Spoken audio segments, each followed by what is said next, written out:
Good evening বন্ধুরা, Rumpa's healthy food চ্যানেলে সব দিনের মতো আজও সবাইকে স্বাগত। আজ আমি আপনাদের জন্য বানিয়েছি চিংড়ির মশলা সস। তার জন্য আমি বাজারে থেকে 1 কিলো চিংড়ি মাছ নিয়ে এসেছি। ওটার মাথাটা বাদ দিয়ে দিয়েছি আর বডির খোসাটা ছাড়িয়ে দিয়েছি। দিয়ে ভালো করে ধুয়ে লবণ হলুদ মাখিয়ে নিচ্ছি। আর চিংড়ি তো এই সময় চিংড়ি মাছের যে কোনো প্রিপারেশান গরমে খুব ভালো লাগে। চিংড়ির টক, চিংড়ি মাছের যে কোনো সবজি দিলে তার টেস্টটা আরও দ্বিগুণ বাড়িয়ে দেয়। আর মশলা সস বানানোর জন্য নিয়েছি টমেটো কুচি, পেঁয়াজ, নিয়েছি কয়েকটা কাঁচা লঙ্কা, রসুন আদার টুকরো, আর নিয়েছি সস, নিয়েছি ফোড়নের জন্য জিরে, হলুদ, গরম মশলা পাউডার, সরষের তেল, লবণ আর চারমগজ পোস্ত। এটা টমাটো চারমগজ আর পোস্তটা এই টমাটো পেঁয়াজের সাথে একসাথে পেস্ট করে নেব। গ্রাইন্ডার জারে দিয়ে দিলাম টমাটো, পেঁয়াজ আর দিয়ে দেব কাঁচা লঙ্কা। যে রসুন আদা কয়েকটা টুকরো নিয়েছিলাম ওটা দিয়ে দিলাম। আর এর মধ্যে আমি দিয়ে দেব যে চারমগজ আর পোস্তটা নিয়েছি ওটাও একসাথে দিয়ে দেব। দেখুন, এটা একসাথে দিয়ে এটা ভালো করে একটা ফাইন পেস্ট করে নিচ্ছি। আর এতে আমি জল দিচ্ছি না, যেহেতু টমেটো পেঁয়াজ আছে তো তার জলেই এটা ভালোভাবে পেস্ট হয়ে যাবে। দেখুন, এইভাবে এটা ফাইন পেস্ট করে নিয়েছি। তো এখন চিংড়িটা আমি ভেজে নিচ্ছি কড়াইয়ে, হালকা করে ভেজে নেব। এই জাস্ট চিংড়িটা দিতেই অনেকটা জল বেরিয়ে গিয়েছে, তো জলটা হালকা শুকিয়ে যাবে। সেই অবস্থায় আমি চিংড়িটা তুলে নেব, বেশি ভাজবো না। জাস্ট চিংড়ির যে স্মেলটা চলে গেলে একটা ফ্রাইয়ের যে সুন্দর স্মেল আসে, ওই অবস্থায় আমি এটা তুলে নেব। দেখুন, এই যে জলটা মরে গিয়েছে, তো এই অবস্থায় চিংড়িটা আমি তুলে নিলাম। আর ওই কড়াইয়ের মধ্যেই আমি দিয়ে দিলাম সরষের তেল। দিয়ে আমি ওর মধ্যে ফোড়নে দিয়ে দেব গোটা জিরে। গোটা জিরে দিয়ে আমি যে মশলাটা ফাইন পেস্ট করে রেখেছিলাম ওটাও দিয়ে দিলাম। এই মশলাটাই আমার লাগবে, এটাই চিংড়ির মশলা সস বানানোর মেন মশলা এটা। আর সসটা আমি লাস্টে দেব। দেখুন, ওই মশলাটা দিয়ে একটু নাড়াচাড়া করে দিয়ে দিলাম স্বাদ মতো লবণ আর পরিমাণ মতো হলুদ। দিয়ে এটা একটু কষে নিচ্ছি। এটা আমি ঢেকে ঢেকে একটু কষে নিচ্ছি। এটা ঢেকে দিলাম। এটা 2-3 মিনিট পরে পরে আমি একটু নেড়ে দেখে নিচ্ছি। যেহেতু লবণ দেওয়া আছে তো এগুলো খুব তাড়াতাড়ি এটা ময়েশ্চার বেরিয়ে প্রায় কষা কষা হয়ে যায়। আর এতে আমি 2বার আমি ধনেপাতা ইউজ করব।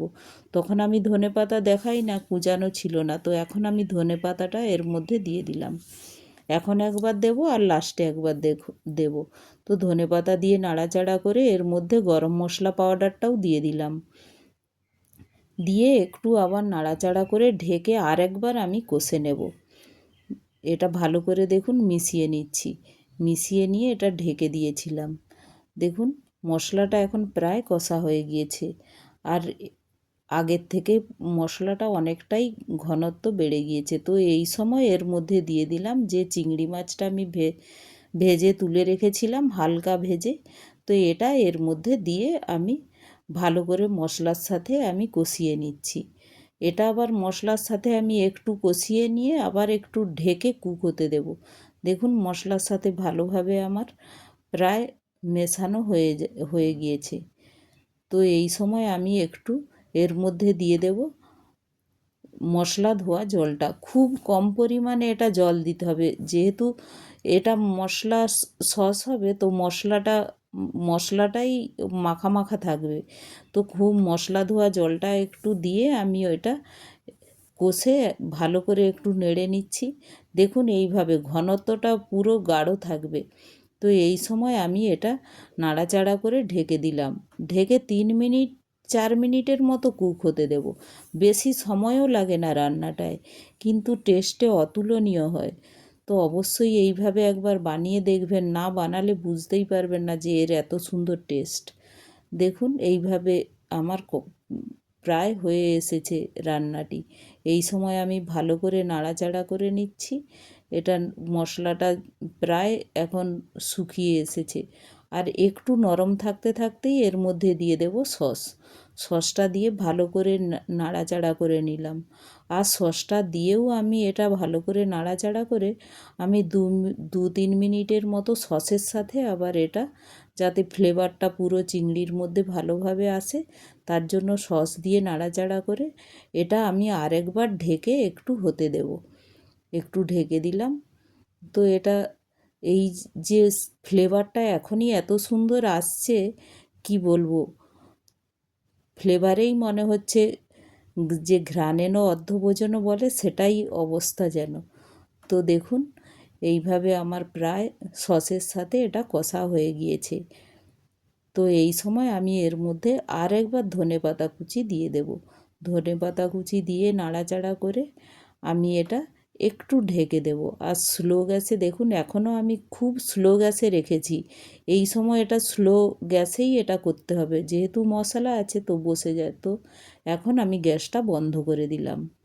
এখন দেখুন কতটা প্রায় ভাজা ভাজা মতো হয়ে গিয়েছে মশলার সাথে, আর সসের সাথে মিশে কালারটা দেখুন কত সুন্দর হয়েছে। তো এটা গরম ভাতের সাথে, রুটির সাথে খুব ভালো লাগে। আমি আজ গরম ভাতের সাথে এটা বানিয়েছি। আর এই রেসিপিগুলো যদি ভালো লাগে একটি লাইক, শেয়ার ও সাবস্ক্রাইবও করে দেবেন। Thank you.